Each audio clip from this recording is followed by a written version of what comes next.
yesterday, the National Hockey League handed down their punishment for Jamie Benn. He is gone for 2 games. So he's going to miss tonight's possible closer. If the Stars get eliminated, he will miss the season opener next year. If there's a Game 5, he's out for that as well. Fair or not? 2 games.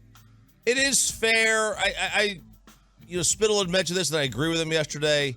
Pietrangelo of Vegas only got 1 game for basically trying to end the season of Draisaitl. But the difference is, I think the difference is that Ben went after the neck of Stone, and Pietrangelo went after the wrist.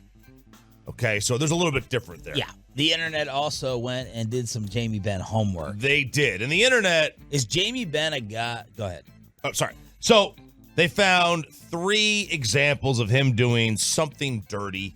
One of them was to Dylan Larkin. That was the bad one. That basically ended his season to the neck spine.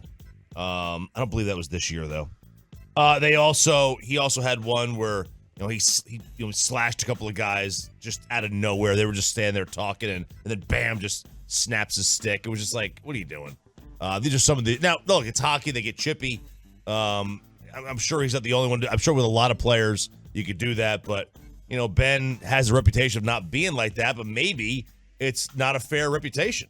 Maybe it's not an accurate reputation of him. And what I was going to ask is, would we hate Jamie Benn if he was on another team? Is he a goon? No, he's not a goon. He's not a goon. What he might be is like undercover dirty that you don't really know about. Like Chris Paul? Right. He might be like, he's got, you think he has a good guy image? Yeah, he's not Dylan Brooks, but maybe Chris Paul. Right. Yeah, definitely not Dylan Brooks. So he might, but he might be one of these guys that's like, okay, I've got this image, but behind the curtain, a little bit chippy. I'll get a little dirty on you. So maybe he is that. He's a badass. Yeah. I don't see him losing any of these confrontations that the internet went and found. And he certainly did not lose the one the other night, but 2 games seems fair. It does, and if 1 is the standard, then I kind of wonder if, is 2 about, because that's what Gavin seemed to expect. Everybody that we heard from analyzing it seemed to say probably a game. The fact that he got 2, I wonder, is it related to, like Choppy said, he went for the neck? Is that just an area where they're not going to have as much tolerance? Or is part of it, did he come to the NHL with the same attitude that he came to the media with yesterday? Which was, almost didn't sound like he cared very much. Yeah, I mean, which I was surprised by. I was too, and I think if he goes in there and he was a little bit more remorseful, maybe they give him a more lenient punishment. Here's what Jamie Benn had to say. Was he lenient? Just unfortunate play. I think I just need to be more responsible with my body and my stick, and put my team in a tough situation. So, it's pretty unfortunate. It was my first shift of a game on home ice when you're pretty jacked up and down 1-0. So you want to try and get your team going. Emotions are high, and it's just an unfortunate play. Obviously didn't want to take a 5-minute penalty, but the game happens fast. Emotions are high, and obviously would have liked to not fall on him, and I guess use my stick as a landing point. See, that's like, if I'm the player safety director or whoever was the guy that did this, that laid down the hammer, it's like, if you just tell me, yeah, I did it, like I did it in the moment, I was emotional, but I purposely tried to do it. I think I would actually respect that more than saying I fell on him and I used my stick as a landing point. And I'd be like, okay, at least you recognize that, yeah, you did it. And that probably tells me that the first step to recognize that you did something wrong is admitting you did it wrong. Like that, I may have only given you 1 game. Rugneto, it's similar to Rugneto Odor if you were to say, obviously, if I could do it over again, I would try not to slip and spin around and lead with my fist into Jose Bautista's face. It sounded just as ridiculous. And he looked surly up there. Yeah. Like, I don't know why I'm having to sit up here and answer the questions about this, to be honest. He kind of came across as a jackass. Little defiant. Yeah, little defiant. So, Jamie Benn, 2 games and didn't seem that remorseful. Didn't know. So does this lend Disgusting. to what we talked about yesterday then? Do you think the very fact that he doesn't seem remorseful, do you think this meant for some reason with that guy in particular it was personal for him? I don't know. I know people are trying to throw out the theory that he was trying to give his team a spark.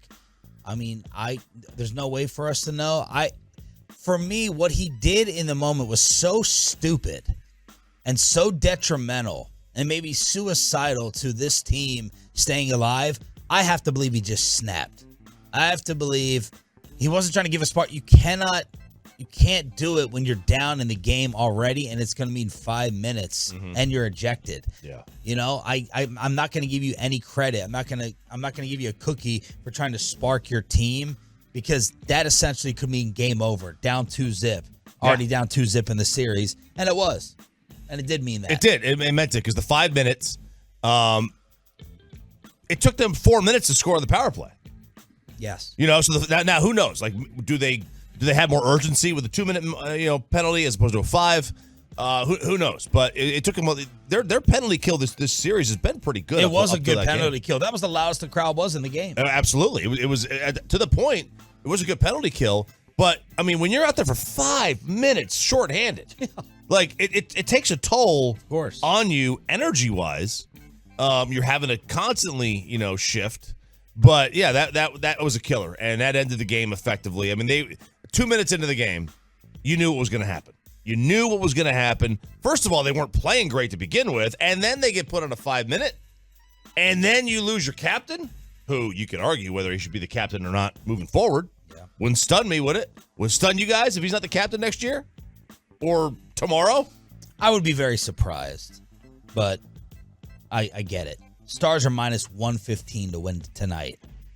Okay, so they're a slight favorite. Slight favorite. Puck drop at 7 o'clock. What was the ticket change yesterday that you were looking at? Oh, my gosh. So when we had started right before Game 1, we were looking on SeatGeek during the break and trying to see, all right, what's the cheapest tickets available? And for Game 4, obviously before the series started, Game 4 at the AAC was the cheapest ticket was $227 on SeatGeek. Have not looked this morning, but I know as of yesterday, the cheapest ticket for tonight on SeatGeek was $64 for Game 4 of the Western Finals. Wow. And did you cancel all thoughts of Vegas? Yeah, I don't foresee myself going to Vegas this weekend at all.